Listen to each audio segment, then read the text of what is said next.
And you're listening to 91.3 FM, WCUW in Worcester, Massachusetts, the Dr. Chris Radio of Horror program. If you're not listening to us on 91.3 FM, please make sure you're checking this out on VidMe or YouTube. And tonight on the show, we have the newly crowned Scream Queen from a Scream Queen contest that just recently happened. We have the actress who plays Malvolia, the Queen of Screams, Jennifer, on the show with us. Thank you for coming on the show with us. We really do appreciate it. Thank you for having me. Is it Jen or Jennifer? You can do either or. Okay, so Jen, where did you come up with the idea for this Malvolia? Was it like an amalgam of other previously done gothic horror hosts? Well, actually, it was based off of a couple years ago. I wrote a treatment to be a part of this film series, this horror film series. And after I submitted it, the director said, thank you, but no thank you.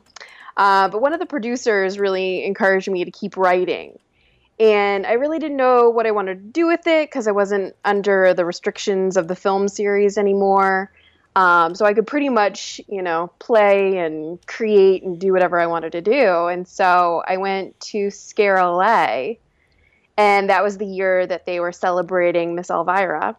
And I was just so amazed at the line that was there for her. Like when I was growing up, I was more like Tales of the Crypt than I was Elvira. So you were like, I want that fame and fortune. Well, kind of, yes. I mean, who doesn't? But I was just like, it's been like, what, 30 years since she's, been like, I mean, not like she's not been doing stuff, but like in her prime. Well, she had a Hulu revival a couple of years ago. Yeah. But I was just so shocked to see like how many people were still standing by her and supporting her. Because again, I wasn't a fan. I didn't follow her. I didn't know anything about her. I was more, other stuff. And so I was like, wow, this horror host thing is, must be a thing. So I decided to write the film about a horror host, which then changed into, let's put it on YouTube and see what happens. So I developed the series. And you come up with like 13 episodes, and they're all kind of like short mini films within episodes of the YouTube series.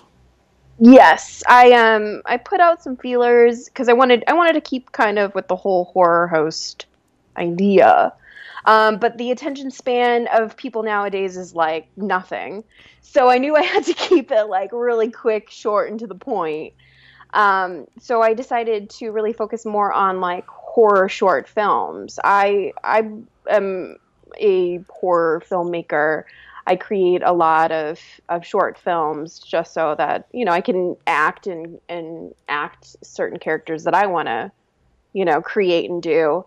And so, it seems like the places that you can do short films are, on YouTube or Vimeo or film festivals. There really isn't anywhere else.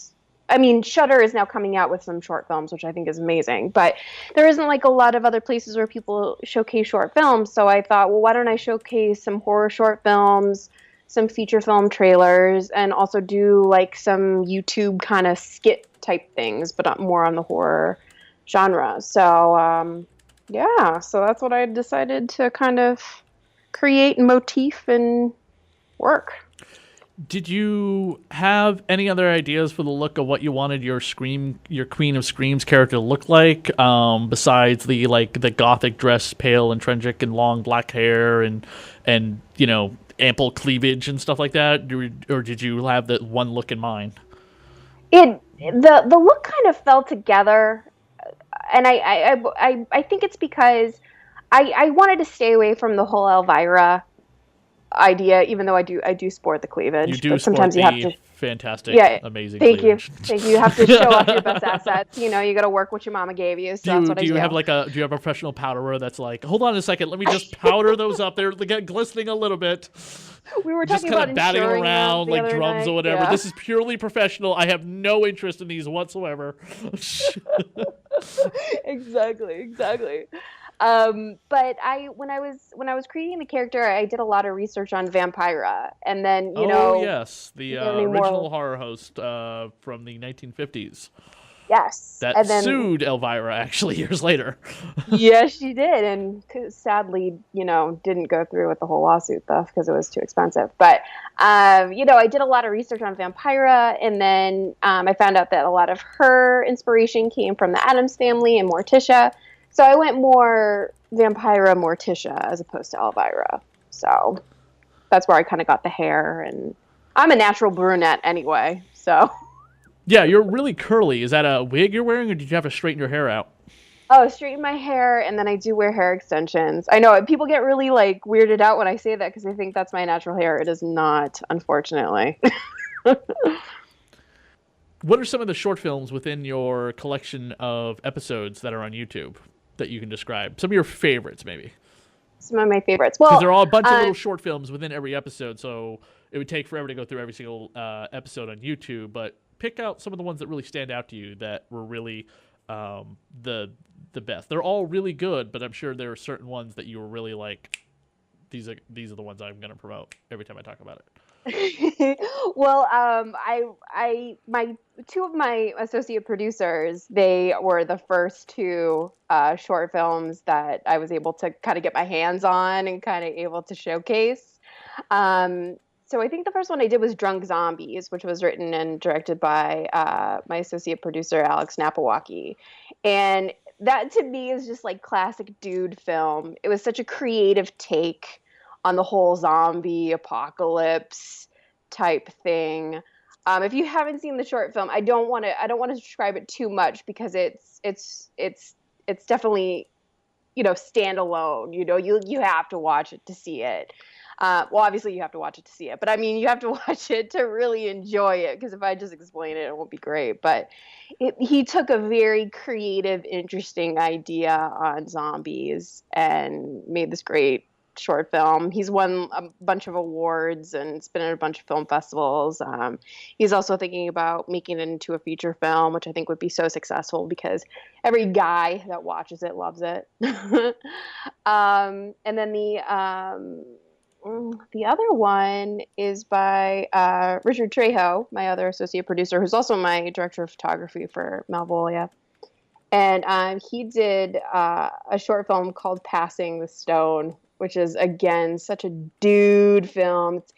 It's a dude movie, but it's a different take on the way you procreate. Oh, like the way normal people procreate. Like if I bought you a drink, we went back to my crypt and I put my stake into your bleeding dead heart. Of course, I just described your vagina like a piece of meat that bleeds. I'm probably going to get a lot of anti-feminist fan mail, hate mail. Am I going to edit this part out? Oh, the editing button doesn't work. Oh, sorry. It's more of like a man having a baby. Oh, like Junior with Arnold Schwarzenegger. Yes. It's bloody, it's gory, it's gross, it's perfect. Yikes. So we kind of go there with some of the films. By the way, did you get the reference I sent you when you sent me your Skype name on Facebook? Well, I didn't, and then I searched it, and I'm like, oh, this is some joke that totally went over my head. Yes, Mix Yez Pitlick is the imp from the fifth dimension that torments Superman every 3 months. Played by many different people, by the way, throughout the various iterations of Superman, but one of the most famous and best is he was voiced by Gilbert Gottfried in the Superman animated series. Yes. And was recently revealed to have been held captive in the Superman comic books by Jor-El, Superman's biological father, as part of a plan put together by Dr. Manhattan in this huge storyline that is culminating currently in the DC Comics. Dr. Manhattan being the giant blue naked guy from The Watchmen. Yep. Yes, this is a huge thing in the DC Comics, but that's completely probably over your head if you don't read Superman or DC Comics. Yeah. My life is always just like film, writing film, thinking of new characters, auditioning, promoting, So other than that, I live a really sad life, I guess. How many different films have you made yourself? And then talk a little bit about the contest you were involved in. Oh gosh, I don't know the exact number. For back in 2011, I got into, self-producing through one of my friends. She came up with a web series idea. It was a comedy sci-fi web series, and so, she was like, "This is the new way of how to tell stories and to really, get ourselves working in the certain roles that we want to work in." And so I learned a lot doing that web series. It was called Guides, and huge learning experience. And it just got me really hungry for it. So I then tried to develop kind of like a film group where we would make one short per month. But that didn't last very long. I think we did about 3 or 4 of them, and then it kind of died down because everybody's lives get so busy and schedules get so busy, and trying to get a bunch of people together on one day just to shoot a film is so difficult. So then I had decided that I was just going to put a lot of energy into doing my first horror short film, because horror has always been my passion. I've always loved doing it. And I grew up in a small town, which you may know of. It's called Danvers, just north of Boston. And so you're local as well. That's great. Yeah, and the house that I grew up in was haunted.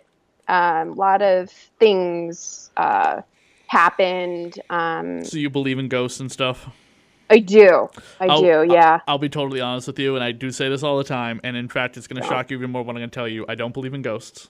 Uh-huh. I don't believe in magic. I believe that, people can practice witchcraft and stuff like that. I mean, that's totally fine. In fact, I have co-hosts that are heavily into that. In fact, okay, this is going to whack you out even more. The sponsor for the Radio Horror Network is called The Wicked Chronic in Natick, Massachusetts. Plug right here. They deal in witchcraft and wizardry. Well, not maybe wizardry, but witchcraft and tarot card readings and magic and stuff like that. In fact, the owner of the shop is mostly part of that. They also deal in chronic stuff, if you know what that is. Yes. We live in Massachusetts. It's all illegal. It's all completely legal. Legal. As I said, I don't believe in ghosts. I do a podcast called Supernatural Creatures and Lore, in which we talk about the real life origins of monsters, ghosts, and goblins connected to the television series on the CW, Supernatural. Oh my gosh, okay. And I don't believe in ghosts. I was going to say, you still don't believe in ghosts? Oh my gosh, okay. Not going to criticize anybody who says they've seen a ghost or whatever. That's not what I'm saying. There have been 2 full body apparitions seen in the house. I personally have never seen it myself, but there were things that happened and all that kind of stuff. So I took a lot of those stories and I wrote a short film called Demonic Attachment. I, filmed in a couple days, and then we put it into the film festival circuit and did pretty well. And then, it just kind of got my name out into the horror genre. So I started to do like a lot more horror mixers and social gatherings, and I try to go to every convention there is, and I was doing horror. And last year I got invited to do a horror anthology, which has been put on hold right now, but where I developed a short film called Slit. It's because the way that the horror anthology worked was that every filmmaker got a different horror genre. And so I got urban legend. And so I made a short film off of the slit mouth woman, the urban legend, the Japanese one, which, because the anthology was put on hold, I put it into the film festival circuit, and that's doing, fairly well there right now. But, Malvolia has been more of a concentration than anything else. But I mean, I try and do a short film every couple months if I can. Very similar to kind of like, again, how I feel about my comic book. Yes, I'm sure. Yes. It's a love-hate. I love work. Exactly. And money too. Oh God, I know. Why doesn't money grow on trees? Like, I wish I had a money tree. That would just be so much easier.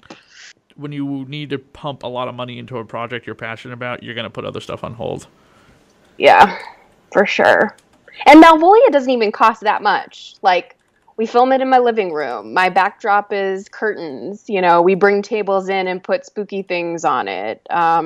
I mean, and we might have to get certain props to go with the certain short films that we're showcasing to do the intro and outro stories. But other than that, I mean, it's fairly inexpensive. We all own the equipment that we have.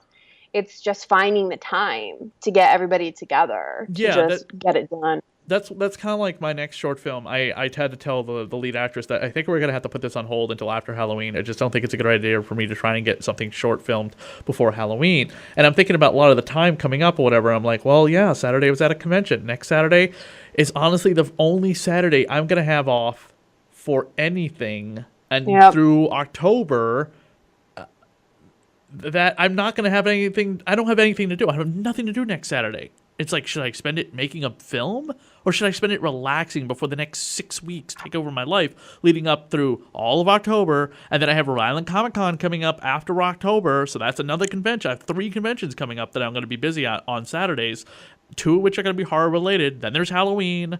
Then there's like the week before all these conventions begin, there's just another events of horror and Halloween in Salem. You know what I mean? It's like, and then of course I work during the weekdays. It's like, do I really want to exhaust myself trying to put together a film, or wait until afterwards in November where it's like, well, my family doesn't really do anything for Thanksgiving, so I don't have to worry about that. Well, they kind of do, good. But not really enough that I have to worry about, oh my God, I got to bake a turkey. You know what I mean? I can do it in November. In fact, the weather might actually be more cooperative for some of the stuff we want to do. It's about death. It's about this guy who encounters death while he's dying, and it's based on a kind of a true story of how I was feeling when I was dying back in May due to my appendix killing me. And God. I nearly died, and I kept saying I felt like I was suckling on the teats of death, and I kept feeling something in the room with me when I was like having a fever dream. I kept having fever dreams while I was waiting for surgery because my fever was up to like 103, 104, and I was shivering to death in bed. And I figure, okay, I'm going to play the main character as well as directing this because I can't describe this to anyone else without being like, this is how I felt. Yeah. And then I said that like the lead actress, will come in and she's going to kind of like disrobe. She's going to climb on top of me. And death or this angel of death will make love to the person to bring them out, their soul out. Oh. And I'm supposed to be kind of like suckling on her teats. Wow, you got a strong lady to play that role, huh? Well, it's all gonna be in the dark. It's gonna be like, yeah, we're not actually gonna show anything. Oh, okay. She's gonna climb into bed, but she's gonna be like in bed with me afterwards, like like we just had sex. Oh, gotcha. Yeah. Gotcha. Yeah, I don't have any money to pay some actress to gear down. I was like, she's eager. Yeah, no, I found the right actress who was willing to put her boobs into my mouth, all for art, people. Exactly, it's always art. Yes. Creativeness. Exactly. Anyway, where can people go to find more information about some of the films that you worked on? You can go to my IMDb. You can just go to IMDb and search Jennifer Nangle, or you can go to imdb.me/Jennifer Nangle. And then, of course, your YouTube page. On my YouTube page, going to the Malvolia page is a lot easier. And my YouTube page for my acting stuff is youtube.com/C/J Nangle actress. Or Malvolia is youtube.com/C/Malvolia, the Queen of Screams. Or you can go to my website, jennifernangle.com, though it hasn't been updated in like forever, because who has time for that? Tisk, tisk, tisk. I know, I'm slacking, y'all. I'm slacking. I'm sorry, but that's what happens when you become a Scream Queen. Crowned Scream Queen. Crowned Scream Queen. And what state was that in, or the contest? That was in Canada. That was such like a random thing that happened to me. It was really funny. All the women that were absolutely beautiful. Oh my God, right? They are some sexy, sexy horror Scream Queens, let me tell you. And I work with Scream Queens, as the Supernatural podcast is hosted by Mel Heflin, who's kind of dubbed the bloody naked actress because in a lot of her movies, she'll get naked and killed viciously. And she loves it. Girl. Yeah. Yes, you go, girl. Yeah, I got a text message from one of my good friends who does direct photography for some of my projects, and he was like, "Hey, I just found this. Like, I think you'd be perfect for it. You should submit." And I was like, "All right, let's submit." So I submitted a picture that I had done. I had just done like a bloody axe photo shoot. So I submitted that, and I got into the top 17, which then I got like a bunch of people to vote, and then I got into the top 10. And then after like a week, like we had to make a video, and we had to like submit more pictures and all this kind of stuff, and then just get everybody to like vote. It was all audience participation. And I won. I was really surprised that I won too. I was really pumped that I won, but I mean, I saw the competition. I mean, all those girls were rocking it, and Yeah. yeah, Yeah, that was one of those some girls might fierce become competition. one of those girls might become my new co-host just because we got to talking really well. So Oh, very I don't cool. want to say Very cool. exactly who yet it is, just because we haven't done anything yet. So, but yeah, Yeah. one of those lovely, sexy, gorgeous, gothic, bloody horror, naked women, as many adjectives as I can throw out there, um, was fantastic. Do you ever get some unusual? Before we let you go, we always love to ask a couple of these questions. Sure. I don't expect you to have done like a bunch of like conventions and been like a big hotshot celebrity yet, but Uh-huh. have you done? Has anything weird or unusual been offered to you that you've been like, yeah, no? And I don't mean porn because every woman always gets offered pornography, but I'm talking about something that's just like, yeah, no. Not like something specific. I feel like a lot of the comments and conversations that I get are a little out there. But as far as like gifts or anything, like I have some guy on Twitter that is like, I want to buy you a gift. I want to buy you a gift. I want to send you a gift. And I'm like, dude, I'm Oh, good. I don't need a gift. what type But of he's gift? This is what? the head of my lover. I Yeah. killed her for you so we could be together. He might listen to this podcast and start getting offended. So I mean, I wish I would get questions like that, but I don't. It's you should very then post them general. around and Like just I be want to buy like, "Look you a at this gift or guy." something. I just went to Son of Monster Palooza yesterday dressed as Malvolia, and I didn't really get like, I don't know. I got a lot of people looking at me, but not a lot of people like talking to me or They were whatever. looking So that at you, all right.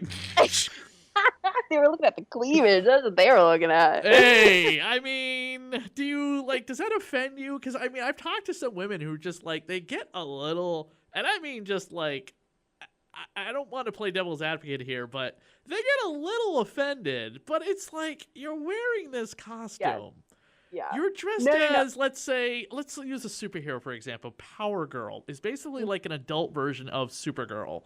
But she's got this round oval over her chest, and there's a lot of cosplay girls out there that wear the costume because they feel empowered, it looks sexy, and you know, she's a strong female character, she's been around for a long time, but they're not dumb that they don't know that this costume shows the top half of their cleavage. Or let's Exactly. just use a great one as an example. Vampirella is wearing nothing but almost a bikini. Yes. When I'm like normal Jennifer Nangle, I'm sometimes I'm kind of like, okay, eyes up, it'd be nice to have a conversation, Yes, eyes to that's eye. different. You shouldn't be When I'm staring at your chest with your when you're having a you let me rephrase that. You shouldn't be staring at a woman's chest while you're having a conversation with her.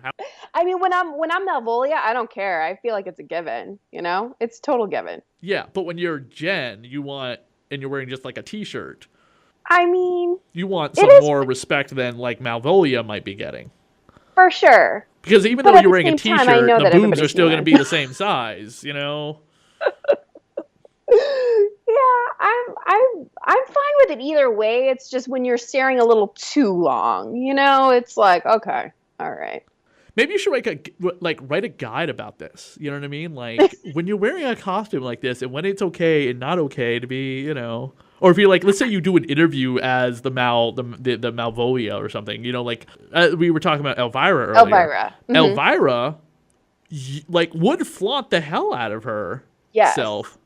I mean, yeah, I don't have a problem. I mean, when we're filming too, it's always like, oh, get the cleavage shot. Oh, let's get the cleavage shot. Get the Let's money focus on shot. The that. money shot. Yeah, I mean, I'm totally fine with that, and I'm totally, game and stuff. it's just after a little bit, you just kind of want to see somebody's eyes. But what type of advice would you give to girls that are in your, doing something that you're doing, but don't understand how to handle the attention, whether it be negative or positive? What you're doing is, I think it falls under the category of maybe sex positive in a way, because you're using your sexuality in a positive way, but there's also negative aspects that can come from it. What would you say to younger girls? I would say only do things that you will feel comfortable doing. I mean, unfortunately, the world that we're in, it's all about the haters. It's all about people being mean, and the first thing that people will always comment on is your looks and your body. And if they think you're overweight, they have no problem telling you that you're fat, even when you're like, no, I count calories and I'm very strict at what I'm eating and blah, blah. No, like, nobody cares. They just want to hate and be mean because they're jealous, So if you just got to be strong in who you are and not care. Just be who you are, do what you need to do. And just keep in mind that, you got to be comfortable in what you're doing, because there will be some backlash no matter what. No matter what you do, there's always going to be backlash. Correct. I think that would go for anybody who wears any type of costume, no matter whether it's sexy or not. I mean, I could find a woman in a Zero Suit Samus. Do you know who Samus is from Metroid, the video game? No. Never mind. But I'm sure she's wearing like nothing. No. Zero Suit Samus wears a neck to toe skin suit. Oh, hey! She is completely covered. Men, I was passing through Comic-Con yesterday, and I was pointing out that this guy in the Spider-Man costume looks really good. I'm comfortable enough in my sexuality to express that to another man. But there's no fucking way in hell I would put that costume on with the gut that I have. I'm not overweight, but I do have a bit of a belly, and that costume would stick out like a sore thumb.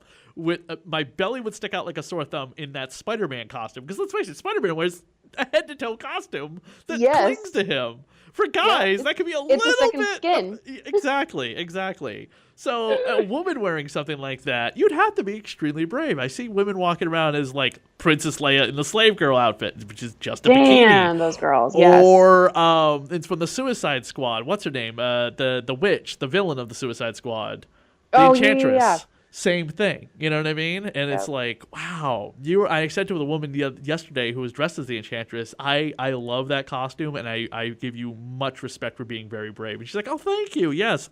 I was a little self-conscious about it, but I've lost a lot of weight, and I was like, this is the costume I exposed my flat stomach, because I did have a pot belly, she said. And then I was like, holy shit, I'm going to freeze to death, until I got here, and we found out inside the convention hall it was almost 80 degrees because the air conditioner wasn't working. And she was like, I feel fantastic because I'm wearing nothing but a bikini, basically. So I feel empowered not to sweat my ass off. Oh my gosh. Yeah. Yeah. I mean, see, that's just her owning herself and being proud of who she is. And, exactly. But also, keeping in that idea of being comfortable in who you are, and Exactly. I mean, if you do feel like you could pull off this Princess Leia outfit and you're not entirely fit, I'm not going to say whatever and get myself in trouble, then that's fine too. You know what I mean?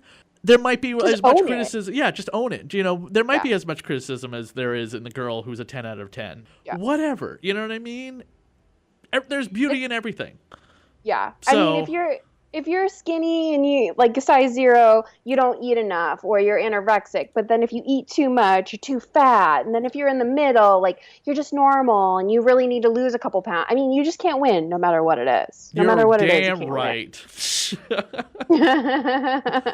Well, thank you, Jennifer, for coming on the show with us to talk about your amazing Queen of Screams personality, Malvolia. Oh, thank you. Thank you so much for having me. You can find her on her Facebook page as well as YouTube, and you can find her on Twitter as well if you go to her Twitter page, which is Jennifer. I actually don't have your Twitter up anymore. Yeah, I just tweeted it's Jennifer to you. _Nangle. Okay, I just tweeted to you, so. Or if you wanna follow the Queen, it's at Queen Malvolia as well. Correct. Awesome. Again, thank you so much for coming on the show with us. Thank you.